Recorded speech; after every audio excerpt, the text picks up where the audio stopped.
Pourquoi toutes les femmes qui ont été liées finissent-elles par devenir la cible des moqueries? La première était Alex Padilla, qui était le premier amour de Yamal pendant leur relation.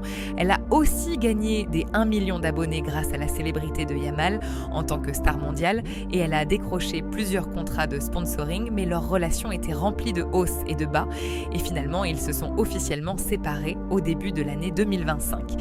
Par la suite, les médias ont révélé que durant leur relation, elle critiquait Yamal parce qu'il n'était pas assez généreux dans ses dépenses pour elle, ce qui lui a valu d'être qualifié d'intéressé et a détruit son image publique.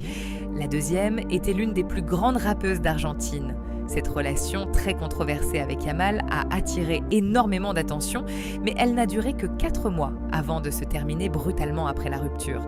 L'image de Nicki en tant qu'artiste talentueuse a été éclipsée par cette relation et elle est devenue un simple sujet de gossip sur les réseaux sociaux, ce qui ne l'a pas aidée du tout. La troisième était Anna Gignoso avant même la fin de la relation entre Yamal et Nicki. Des rumeurs affirmaient qu'Anna et Yamal avaient été vus ensemble lors de rendez-vous et en soirée, cela a donné à Anna un énorme coup de popularité, mais Yamal a rapidement nié toute relation avec elle, ce qui l'a mise dans une situation très embarrassante. La quatrième était Inès Garcia, que les médias ont récemment présentée comme la compagne de Yamal depuis mars de cette année.